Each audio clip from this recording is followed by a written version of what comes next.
Friends, welcome back to my channel. और friend, आज के इस वीडियो सीरीज़ में हम लोग डिस्कस करने वाले हैं डिस्क्रीट मैथमेटिक्स के यूनिट 3 को। इससे प्रीवियस लेक्चर में मैंने 2 यूनिट को कवर अप किया और अभी हमारा जो सीरीज चल रहा है डिजिटल सिस्टम पे भी चल रहा है। तो अगर आपने उस वीडियो को देखना नहीं है तो जल्द से जल्द देखने की कोशिश कीजिएगा, प्लेलिस्ट बना हुआ है। बिना किसी इंतजार के हम लोग इस वीडियो को शुरू करते हैं। तो फ्रेंड्स, सबसे फर्स्ट क्वेश्चन कह रहा है कि सो डैट, आपका कह रहा है कि पी और ये जो सिंबल किसका है, ये आपका और का सिंबल है, और सच डैट पी इंटू आपका क्या है क्यू, और डैट मीन्स ये रिलेटेड करता है क्यू को इज़ अ कॉन्ट्रडिक्शन, यानी ये क्या है, कॉन्ट्रडिक्शन है। सेकंड क्वेश्चन इसमें ये है कि सो द लैंग्वेज, जो कि आपका दिया हुआ है ये स्टेटमेंट, और उसे क्या करना है, फाइनाइट नहीं है, इसे हमें क्या करना है, शो करना है।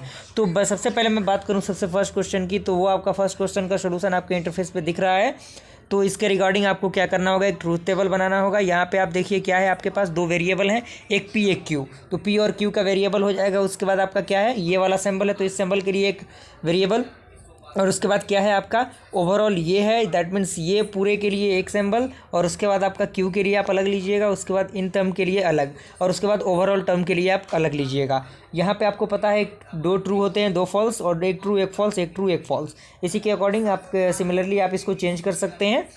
तो इसके अकॉर्डिंग आप इस ट्रूथ टेबल को देख लीजिएगा। बेसिकली काफ़ी इजी है, ज़्यादा कोई लफड़ा वाला बात नहीं है। सेकंड क्वेश्चन का ये सॉल्यूशन है, जो कि लैंग्वेज सॉल्व करने का जो सॉल्यूशन था, ये सॉल्यूशन ये काफ़ी इंपॉर्टेंट हो जाता है आपके प्रैक्टिस के लिए। तो आपको बिल्कुल घबराने की ज़रूरत नहीं है। आप जितना ज़्यादा प्रैक्टिस करेंगे मैथमेटिक्स में, उतना ज़्यादा आपके लिए बेनिफिशियल रहेगा। ओके, मैं अपने तरफ से पूरे एफर्ट को डालने की कोशिश कर रहा हूँ ताकि आप एग्जामिनेशन अच्छी तरीके से क्वालिफाई कर जाएँ। क्योंकि आपको पता होना चाहिए कि 5th सेमेस्टर का भी डेट आ गया है, तो मे भी दिसंबर लास्ट या फिर जनवरी फर्स्ट वीक में आपके भी एग्जामिनेशन शुरू हो जाएंगे। ओके, तो ये क्वेश्चन आपका है, कह रहा है कि सो डेट द फॉलोइंग टोटोलॉजी, जिसमें आपका ये टोटोलॉजी दिया हुआ है, इस टोटोलॉजी को क्या करना है, सॉल्व करना है। दैट मीन्स इसका ट्रूथ टेबल बनाना है दोनों का। तो फर्स्ट का ट्रूथ टेबल आप इजीली बना सकते हैं। ओके, और फर्स्ट का ट्रूथ टेबल आप यहाँ से देख सकते हैं, और बेसिकली सेकंड के ट्रूथ टेबल की मैं बात करूँ तो सेकंड के ट्रूथ टेबल भी आप यहाँ से देख सकते हैं। ज़्यादा कोई वास्ट चीज़ है नहीं है, तो आप इजीली इसे कर सकते हैं। Okay friend, third number question इसमें कह रहा है कि explain universal and existential equation quantifiers with example, यानी हमें क्या करना है कि यूनिवर्सल और एक्सटेंशियल क्वांटिफायर को एक एग्जांपल के थ्रू बताना है। तो यूनिवर्सल क्वांटिफायर क्या होता है, तो इसमें आपका सिंबल दिया हुआ है, ये जो सिंबल है वो आपका क्या है, यूनिवर्सल क्वांटिफायर का सिंबल है, जो क्या होता है, which is read as for every, जो क्या होता है, जिसे हम एज फॉर एवरी कहते हैं, फॉर ऑल, जिसे या फिर हम ऑल भी कह सकते हैं, या फिर जो सभी के लिए, is called universal quantifier. Okay, अगर मैं बात करूं मानने की दर, then let P of X be a propositional function defined on a set D, and if for every X belongs to D and P of X is true statement, then by the use of the universal quantifier ये it is written as, इस तरह से हम क्या करेंगे, इसे लिखेंगे। Example आप देख सकते हैं, टोटल 3 एग्जाम्पल यहाँ पे दिए हुए हैं, तो 3 एग्जाम्पल के थ्रू आप इसलिए ऐसे समझ सकते हैं। ओके, तो वीडियो को अंत तक देखने की आप कोशिश कीजिएगा, और काफ़ी अच्छा तरीके से मैंने इसको डिस्क्राइब करने की कोशिश किया है, क्योंकि मुझे भी पता है थोड़ा सा वक्त कम है, और वक्त के तकाजे को रखते हुए आपको थोड़ा सा टाइम चाहिए प्रिपरेशन के लिए भी, तो चीज़ें जल्द से जल्द मैं प्रोवाइड करने की कोशिश कर रहा हूँ। ओके, तो आपका अगला है वो है आपका एक्सटेंशियल क्वांटिफायर। एक्सटेंशियल क्वांटिफायर को आप देख सकते हैं इजीली। ओके, तो इसके सिंबल को भी देख सकते हैं, इसका सिंबल उल्टा ई होता है, यानी ये सिंबल आपका एक्सटेंशियल क्वांटिफायर का है, जिसे देयर एग्जिस्ट हम कह सकते हैं, या फिर फॉर सम कह सकते हैं। क्लियर, इसके अकॉर्डिंग और इस एक एग्जाम्पल को भी आप देख सकते हैं। ओके फ्रेंड, आपका अगला क्वेश्चन है, इसमें कह रहा है कि proof that the prepositional is a tautology, यानी ये क्या है, टोटोलॉजी है, इसे क्या करना, हमें प्रूफ करना है। एंड सेकंड इसका क्वेश्चन है, obtain the principal disjunctive normal form of the following formula, यानी इस फार्मूला के अकॉर्डिंग हमें इसे क्या करना है, प्रूफ करना है। तो एग्जाम्पल आपके सामने दिया हुआ है, बेसिकली आप इसे समझ सकते हैं। क्लियर, तो इसमें आपको क्या करना होगा, पहले 2 वेरिएबल पी क्यू दिख रहा है, तो पी क्यू के लिए आपको एक ट्रूथ टेबल बनाना होगा, उसके बाद इस सिंबल के लिए, उसके बाद इस सिंबल के लिए बनाना होगा।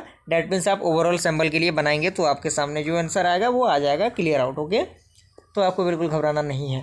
यहाँ पे फॉल्स किस कंडीशन में आया, मैं एक बता देने की कोशिश करूँगा। यहाँ पे आपका क्या है, फॉल्स आया, क्यों, क्योंकि दोनों आपका ट्रू है, इसीलिए आपका फॉल्स हो गया। एक ट्रू एक फॉल्स है, तो ये भी कंडीशन फॉल्स, एक फॉल्स एक ट्रू है, तो ये भी ट्रू हो जाएगा, और यहाँ पे एक फॉल्स तो ये भी आपका क्या होगा, ट्रू होगा। क्लियर आउट, कोई दिक्कत।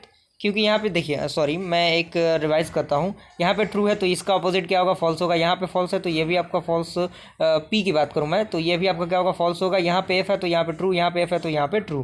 क्लियर। इसी तरह क्यू के बी स्टेटमेंट में आप देख सकते हैं। और ये सेकंड का क्वेश्चन का आंसर है, जो कि आपका बी ऑप्शन है, जिसमें ऑब्टेन करना है प्रिंसिपल डिसजंक्टिव नॉर्मल फॉर्म के बारे में। तो ये बेसिकली आप इसे इजीली समझ सकते हैं, देख सकते हैं। क्लियर।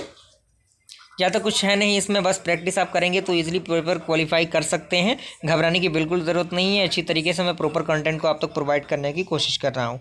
आपका अगला क्वेश्चन कह रहा है कि obtain the principal conjunctive normula normal form of and the principal disjunctive normal form of. आपका ये जो दिया हुआ है, आप ये टोटोलॉजी को बेसिकली समझ सकते हैं, इक्विवेलेंस को आप प्रूफ कर सकते हैं। ओके, तो ये आप देख सकते हैं किस तरह से इसको प्रूफ किया गया है बेसिकली। तो बिल्कुल आपको घबराने की ज़रूरत नहीं। ऐसा नहीं कहना कि सर आप कुछ ज़्यादा समझा नहीं रहे हैं। देखिए बेसिकली चीज़ मैं अच्छी प्रोवाइड कर रहा हूँ। तो मैथमेटिक्स से थोड़ा सा आपको प्रैक्टिस तो करना होगा। डेली 1 घंटे तो कम से कम मैथमेटिक्स में आपको देना ही देना है। तो थर्ड यूनिट को हमने आज बेहतर तरीके से क्लियर किया। और डिजिटल सिस्टम में भी सेकेंड यूनिट हो चुका है। ओके, तो सेकेंड यूनिट उसमें हो ही चुका है, तो आपको बिल्कुल घबराना नहीं है। मैं जल्द से जल्द प्रोवाइड कर रहा हूँ सारी चीज़ें। तो फिर हम मिलते हैं ऐसे इन्फॉर्मेटिव वीडियो के साथ। तब तक के लिए थैंक यू।